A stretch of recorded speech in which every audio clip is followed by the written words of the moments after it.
Morning friends, আশা করি তোমরা ভালো আছো। আমিও ভালো আছি। আমি চলে এসেছি মনীষ কিচেনে অন্য একটা রেসিপি নিয়ে। আজকে রেসিপিটা একটু অন্যরকম, দেখতে থাকো, সঙ্গেই থাকো। দেখো, এই চিংড়ি মাছগুলো নিয়ে নিয়েছি, এই একদম পরিষ্কার ধুয়ে বেছে রেখেছি।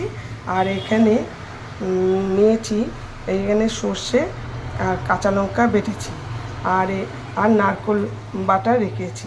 নারকোলটা বাটবো সেটা রেখেছি আর কি। এই যে সর্ষে আর কাঁচা লঙ্কার মিক্সটা দিয়ে দিলাম। আজকে কিন্তু একটা অন্য রেসিপি হতে চলেছে। রেসিপি এমন কিছু না, রান্নাটা একটু অন্যরকম হবে। করছি ওটা। নারকোল দিয়ে দিলাম, এর মধ্যে অল্প নারকোল দিয়ে দিলাম। নেক্সট প্রসেস, যে পরিমাণ মতো নুন দিয়ে দিলাম।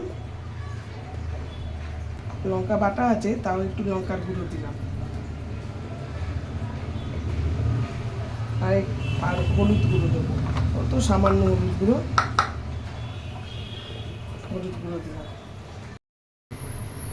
একটু তেল দিয়ে দিলাম, পরে আবার তেলটা দেবো। মিক্সিং করছি।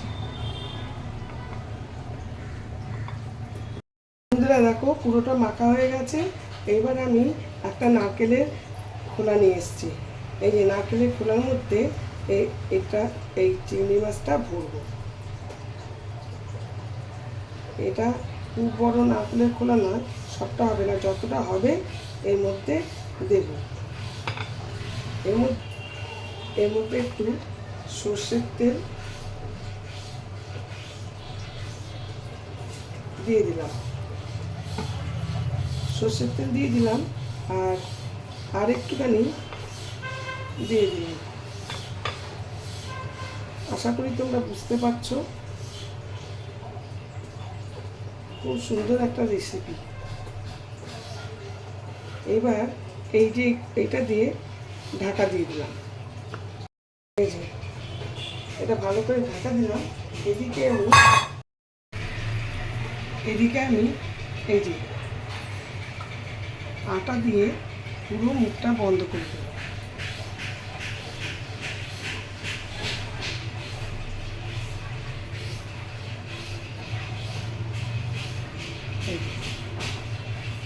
পুরো মুখটা আটা দিয়ে এই বন্ধ করে দিলাম, বেরোনোর চান্স নেই।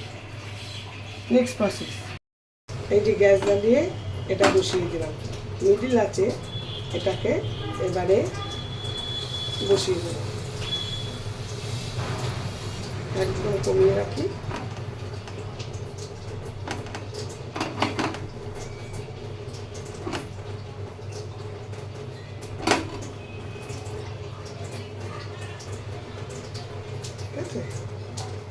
ঠিক আছে, বুঝে থাক।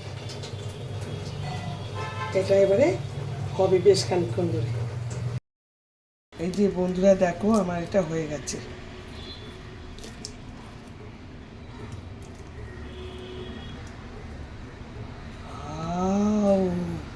ওয়াও, কি দারুণ হয়েছে দেখো। একদম ফোনে কতটা দেখতে পাচ্ছি জানি না, কিন্তু দারুণ, একদম সাকসেস। খুব সুন্দর হয়েছে। তোমরাও করবে, আশা করি তোমাদের ভালোই লাগলো। ভালো লাগলে লাইক, শেয়ার, কমেন্টস করবে।